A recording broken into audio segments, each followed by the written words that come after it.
And the most suspicious creature in the black community is the preacher.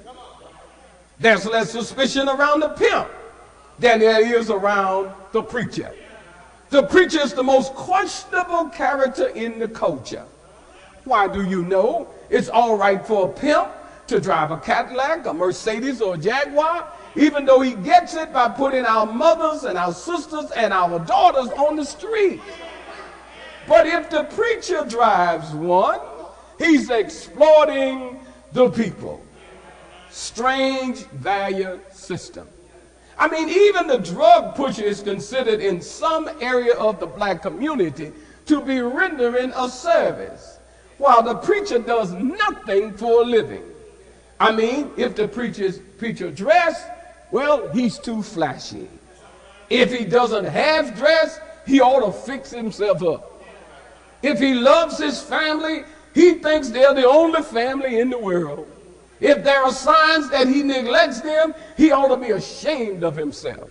If his children are good, they think they are too much because their daddy is the preacher. And if they are normal children, you know, they are the worst children in all of the world.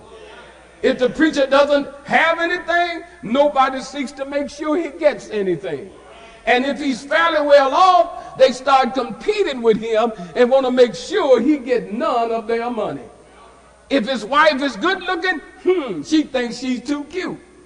If she's an average lady, how could he have married her? If he's friendly, he says he's common. And if he's not friendly, they say he doesn't get involved with his people. If he is a Bible preacher, they say he ain't got nothing relevant to say. And if he ties in today's world, they say he's too liberal and he ain't preaching the Bible. If he talks about Jesus and the good news, they say he ought to talk about sin. If he talk about sin, they never show up because he ain't got nothing good to say. If he's a man with dreams, they say he wants to do too much. He wants to do it too soon. And if he doesn't have no dreams, they say, you know what? He's lazy. If he deals with men, they say something wrong with him. If he deals with women, they say, you know, he ain't nothing but a scoundrel. If he talks straight, they say he ain't sensitive to folks' feelings. Then if he's sensitive to folks' feelings, everybody try to get over on him. If he asks for money, they say that's all he wants. And if he never asks for any money, they won't ask him whether or not he need any. You know what? He's damned if he do, and he's damned if he don't. I mean, he doesn't have any knowledge of what other people's salaries are. But everybody knows what the preacher gets.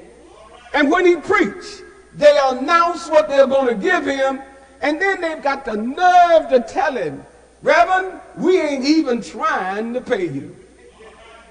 Church, we need to take a new look at an old fact that God has intimately interwoven the preacher into the whole salvation process. Call him what you will, do with him or to him what you want, but the word is out. You can't even hear without the preacher. Now, even the preacher heard a preacher. You can't hear without a preacher. Now, here's somebody saying now, well, who is the preacher? Well, let's look at the preacher anew. And the reason we need to do it is because we need to look at where our wisdom is. I mean, we know we are experts. We're experts. We got PhDs on who ain't been called. We can just look at a preacher and tell he ain't been called.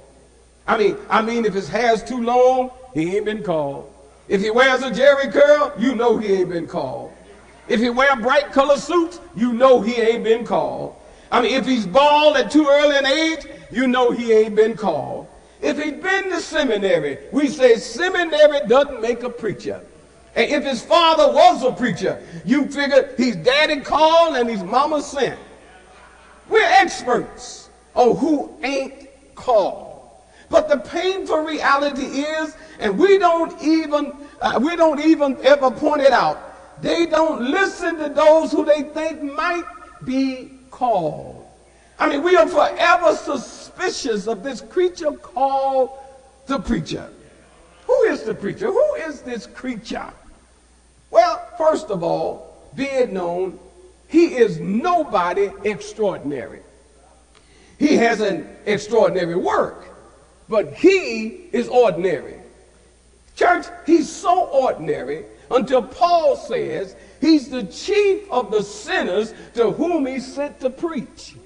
He's so ordinary until the disciples wanted them to know, we are men of your own coast. In other words, we just like you. He's so ordinary until God broke in Ezekiel by having him to sit where the people sat. The preacher is an ordinary man with an extraordinary assignment or responsibility. And God helped the people who make him too extraordinary. And God helped the preacher who thinks that he is extraordinary. Because the most extraordinary, or the more extraordinary he feels, the farther he has to fall. And then the more extraordinary that people make us, the less they've got to listen, because they don't think we know what they are going through. And they won't understand it when we go through what we have to go through. Who is the preacher? Nobody but an ordinary person with an extraordinary responsibility.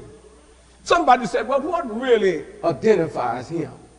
Well, one thing that identifies him is how he prefaces everything he says and everything he does with, God told me.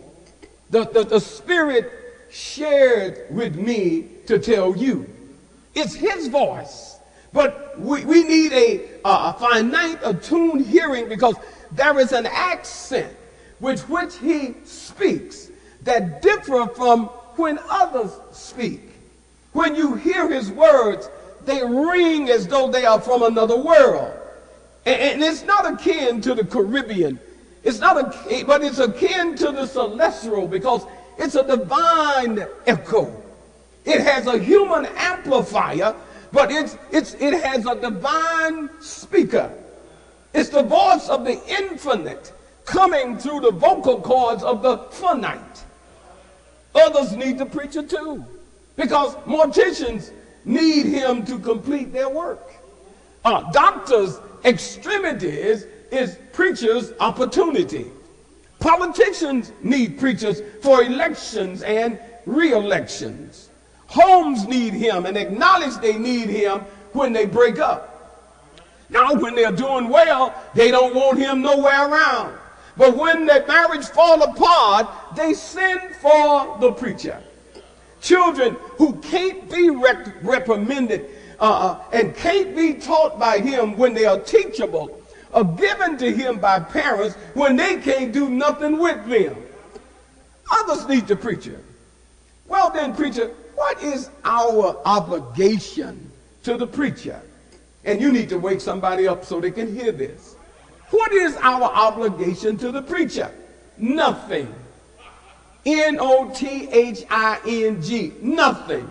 He's supposed to do what he does as though he live on earth and he abides in heaven. And why? Why would you do that when he's just an ordinary man like everybody else? Is he immune to death even though he presides over funerals? No. Because one day another preacher is going to preach his real problem, my brothers and my sisters, is not the preacher. Our problem is really not theological, it's sociological. Our problem is really not the preacher, but our problem really is God. Our problem is that God ain't like us. Because if some of us was God, we would never have called Robert Coverson to preach. If some of us was God, many men preaching the gospel today would be in another career field because we know too much about them. Well, do you think you know as much as God knows? Our problem is not the preacher, but the God who called the preacher. And yet God says, you can't hear without the preacher. And let me tell you what I've learned about that. I've learned I'm really nobody. But what I'm about is the best business in the universe. I don't speak for me, but I speak for God.